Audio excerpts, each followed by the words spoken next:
ईमानदारी की इमारत पर खड़े होने का दावा करने वाली आम आदमी पार्टी फिर सवालों में गिर गई है, क्योंकि सत्येंद्र जैन, मनीष सिसोदिया, अरविंद केजरीवाल और संजय सिंह के बाद आम आदमी पार्टी का एक और बड़ा चेहरा ईडी की रडार पर आ चुका है।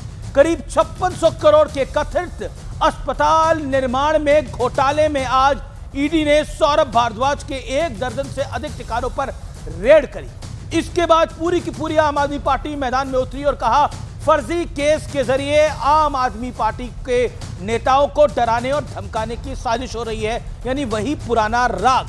लेकिन वो डरने वाली नहीं है। तो दूसरी तरफ भारतीय जनता पार्टी कह रही है कि पूरी की पूरी आम आदमी पार्टी करप्शन में डूबी हुई है। लेकिन सबसे दिलचस्प बयान कांग्रेस ने दिया है। पंजाब कांग्रेस अध्यक्ष अमरिंदर सिंह राजा ने कहा है कि पंजाब में आम आदमी पार्टी एजेंसियों के दम पर कांग्रेस के नेताओं को फंसाने का काम करती है। लेकिन आज सबसे बड़ा सवाल है, क्या करप्शन विपक्ष की दुखती रग बन गया है और इसकी वजह से भ्रष्टाचार के खिलाफ मोदी सरकार के नए बिल का विरोध हो रहा है। आज इसी पर होगी देश की सबसे बड़ी पॉलिटिकल बहस, करप्शन की पिच पर किसकी सियासी बैठक।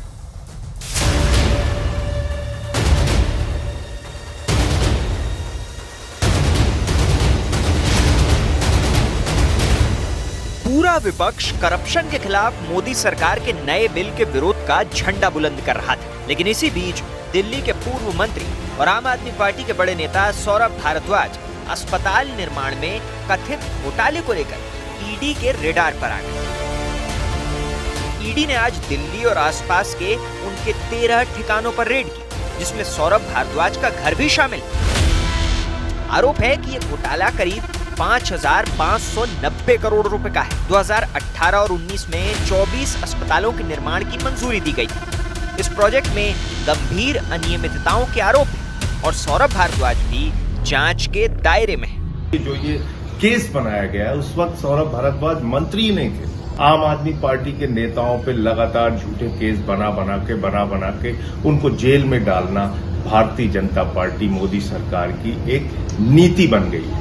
जो गरीबों का हेल्थ प्रोजेक्ट है उसको जो है वो ये लोग अपना वेल्थ प्रोजेक्ट बना ले, तो ये अपने आप में कई तरह के सवाल खड़ा करता है। करप्शन के खिलाफ जो है वो सबसे महान क्रांतिकारी बनकर के निकले थे। चोट जो है वो करप्शन पे लग रही है, तो चीख जो है वो कांग्रेस और उसके कुनबे की क्यों निकल रही है? सौरभ भारद्वाज जी के घर पर फर्जी ईडी की रेड की गई है। आम आदमी पार्टी को डराने धमकाने का तरीका है। आप चाहे कितनी भी रेड कर लीजिए, भ्रष्टाचार का 1 रुपया भी हमारे किसी नेता से आपको नहीं मिला है और नहीं मिलेगा।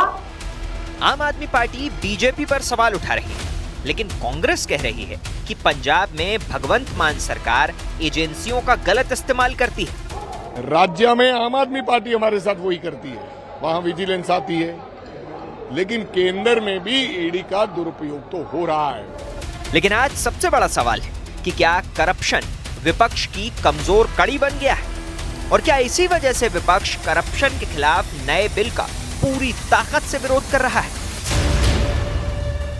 आज इसी पर होगी देश की सबसे बड़ी बहस, करप्शन की पिच पर किसकी सियासी बैटिंग।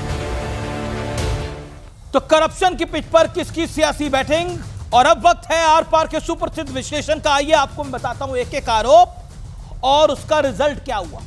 करप्शन पर विपक्ष की टेंशन समझाने वाला विश्लेषण। बोला गया राफेल डील में गड़बड़ी है, यह आरोप लगाया गया, लेकिन रिजल्ट क्या निकला? सुप्रीम कोर्ट ने आरोप को गलत साबित किया। दूसरी तरफ दिल्ली का शराब घोटाला, अरविंद केजरीवाल, मनीष सिसोदिया, संजय सिंह को लंबी जेल के बाद बेल मिली। अब आते हैं दूसरे आरोप पर। आरोप लगाया गया एक तरफ पीएम केयर्स फंड में धांधली है, दूसरी तरफ नेशनल हेराल्ड घोटाला है। एससी ने इसे वैध ठहराया, कोई धांधली नहीं बताई। रिजल्ट यह आया, सोनिया गांधी, राहुल गांधी दोनों बेल पर बाहर है। आरोप बीजेपी पर इलेक्टोरल बॉन्ड्स में गड़बड़ी का आरोप, सुप्रीम कोर्ट में भ्रष्टाचार का आरोप गलत साबित हुआ। और दूसरी तरफ रेलवे में जमीन के बदले जॉब, यानी तेजस्वी यादव पर आरोप था। लगभग पूरा लालू परिवार इस समय बेल पर बाहर है। आइए अब आता हूं दूसरे आरोप पर, ईवीएम से वोट चोरी। आरोप यह लगाया गया सुप्रीम कोर्ट में कई बार ईवीएम को क्लीन चिट मिली। झारखंड में जमीन घोटाला, सीएम हेमंत सोरेन बेल पर अब इस समय बाहर है। अब मैं बड़े सवाल पर आता हूं जो कि विपक्ष की टेंशन को बढ़ाता है।